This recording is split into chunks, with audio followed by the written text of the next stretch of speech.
कीमिया की दुनिया बहुत बड़ी, बहुत पेचीदा लग सकती है ना? लेकिन क्या हो अगर इस सब को समझने के लिए एक खुफिया कोड मौजूद हो, एक मास्टर की। आज हम उसी कोड को समझने वाले हैं जिसे कहते हैं फंक्शनल ग्रुप्स। जरा इस नंबर पर गौर करें।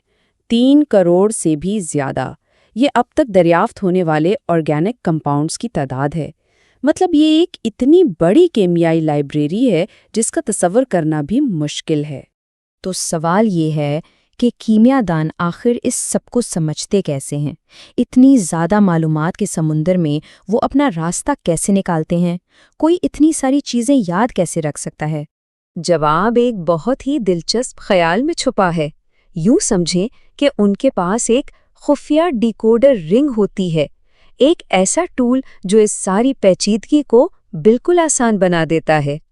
तो आखिर ये खुफिया डिकोडर रिंग है क्या? ये है फंक्शनल ग्रुप्स। यही वो ख़ास जुज़ है जो हर मॉलिक्यूल को उसकी अपनी मुनफरिद कीमियाई शख्सियत देते हैं। अगर टेक्निकी ज़बान में बात करें तो फंक्शनल ग्रुप एटमों का एक ख़ास झुरमट है। ये किसी मॉलिक्यूल का वो हिस्सा है जो उसके सारे काम, उसका सारा रवैया और उसकी पूरी शख्सियत तय करता है। असल में सारा एक्शन इसी हिस्से में होता है। बिल्कुल, इससे मॉलिक्यूल का एक्शन हीरो समझ लें। जैसा कि नाम से ही जाहिर है, यही वो हिस्सा है जो मॉलिक्यूल का असल फंक्शन या काम तय करता है। इसकी ताकत का अंदाज़ा इस मिसाल से लगाइए। हमारे पास है ईथीन, एक आम सी बेज़रर गैस, लेकिन उसमें सिर्फ एक छोटा सा OH ग्रुप जोड़ दें और बूम, ये बन जाता है इथानॉल, वही अल्कोहल जो हम डिसइंफेक्टेंट फ्यूल यहाँ तक कि कुछ मशरूबात में भी इस्तेमाल करते हैं। सोचें ज़रा, एक ज़रा सी तब्दीली ने एक बेकार गैस को एक इतने काम के माया में बदल दिया। मॉलिक्यूल की पूरी शख्सियत ही बदल गई। तो चले कुछ बड़े खिलाड़ियों से मिलते हैं। केमिस्ट्री की दुनिया के कुछ सबसे आम फंक्शनल ग्रुप्स। सबसे पहले है हाइड्रोक्सिल ग्रुप यानी OH। यही वो चीज़ है जो अल्कोहल को अल्कोहल बनाती है और यही वजह है कि चीनी जैसी चीज़ें पानी में इतनी आसानी से घुल जाती हैं। फिर आता है कार्बोक्सिल ग्रुप -COH।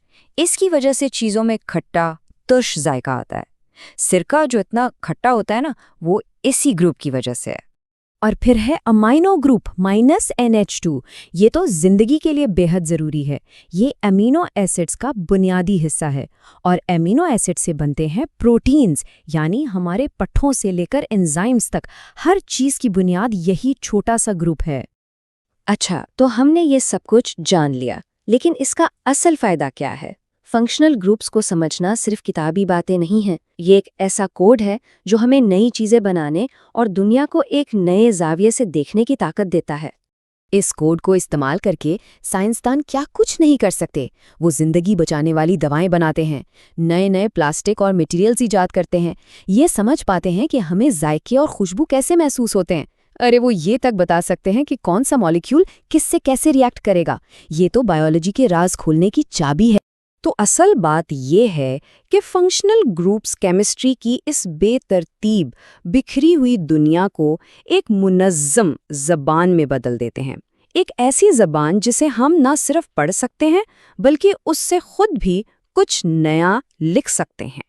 तो आखिर में सवाल ये रह जाता है कि अगर फंक्शनल ग्रुप्स वाकई कीमिया की ज़ुबान के हुरूफ हैं, तो और कौन सी नई हैरानकुन कहानियां हैं जो अभी लिखी जाने की मुंतज़िर हैं।